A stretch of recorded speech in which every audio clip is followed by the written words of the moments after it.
All right. Do you have to have surgery if you have a hiatal hernia? I say no. If you have a mild hiatal hernia. Okay, so let's talk about that. Because if you have, and I talked about this in a previous video, drew this up, so go back and watch my video on hiatal hernia and how to treat it.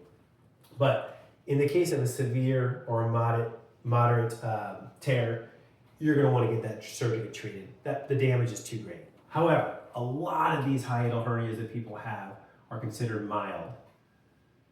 If that term from the radiologist is used, do not undergo surgery. A lot of GI doctors are good about saying, you know what, it's mild. Let's just see if we can manage it naturally. And we're going to talk about how to do that here in this video. But some might actually say, now you should treat it. Let's just cut you open and let's fix it. Totally disagree. Try to manage it if you can, naturally, to avoid the anesthesia, the side effects of surgery, the dangers of surgery, infections that can occur in the hospital, etc. All right. In the case of a mild hiatal hernia, you're going to do the following. First and foremost, even aside from what I call Dr. Bradshaw's favorite hiatal hernia treatment, you're going to want to do the following things. You're going to want to limit your portion sizes. You're going to want to eat several smaller meals, all right? The more food you eat to expand this stomach, push up into the diaphragm, the worse that becomes, okay? We want to elevate.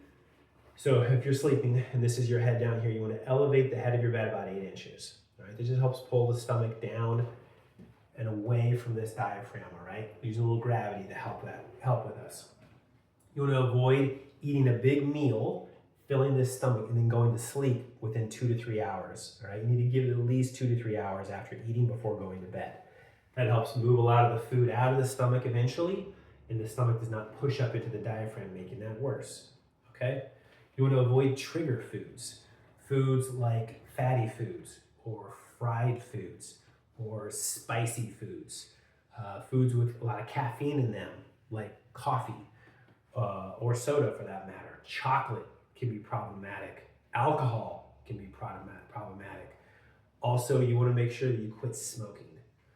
So nicotine helps relax these muscles. And if you've been a smoker or chewer, using tobacco user, the muscle around the hole here where the esophagus runs through, that muscle relaxes. One of the problems you've got is that muscle has torn and it cannot restrict or constrict back to the way it was.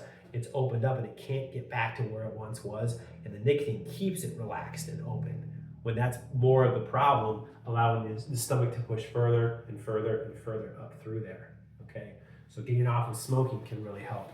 And then of course, we want to avoid tight clothing. Anything with tight belts or tight pants that force pressure up into the stomach, we don't want pressure going up. We want things going down, all right? So that list goes without saying. Go back and watch this video, take down that list. If you've got a hiatal hernia, you should be doing all of those things without question, okay? To help your stomach pull away from the diaphragm. But now let's talk about what I just mentioned earlier, my favorite hiatal hernia treatment. I'm gonna show you how to do it, all right? So think of it like this. We wanna pull the stomach, this is your diaphragm, we wanna pull the stomach off of the diaphragm, okay? So you start the day off like this. You're gonna wake up, you're gonna take a cup of water, 8 ounces to 10 ounces of water. Keep it on your bedstand every night to remind you that in the morning, this is what you're gonna do. Room temperature, water, down the hatch, drink it all down. Once it's there, you're gonna get out of bed and you're gonna stand up. You're gonna put your hands like this, fists with your elbows out to the side. And you're gonna raise up onto your toes and you're gonna drop down onto your heels. Now I can't really show you that with this camera, but imagine that these are my toes. You're gonna go up onto your toes and you're gonna quickly drop down onto your heels. Go up onto your toes and drop, okay? With your arms like this. You're gonna do that 15 times. Up and down, up and down. And you will feel, this is my diaphragm, this is your stomach. You're gonna feel your stomach doing this. You've got water in it and it's full and it's a little bit heavy. It's gonna drop little by little, okay? And then after those 15 drops, you're gonna immediately put your arms up like this, stand up as straight as you can, and you're gonna breathe in 15 very quick breaths through the mouth only, like this.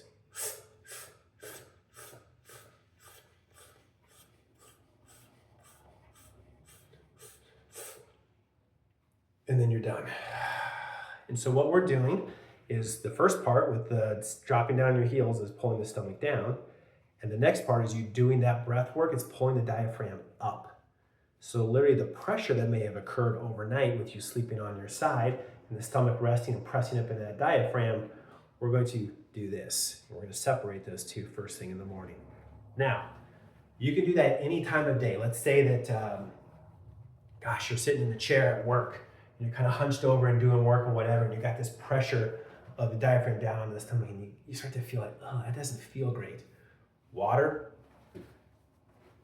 the drops, the breaths.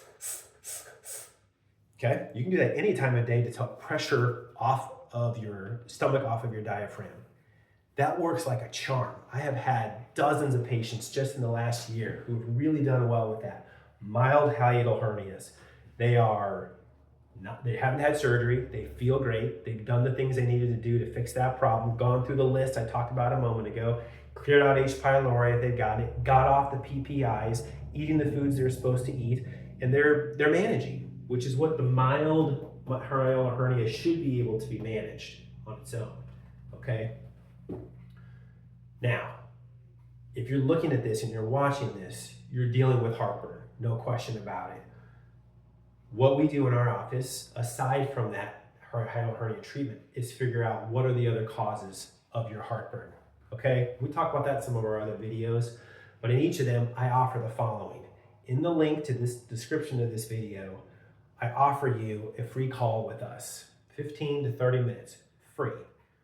Gives us an opportunity to determine if what's going on with you is a good fit for our office, and you might have questions for us as far as functional medicine, how things work in our office, etc.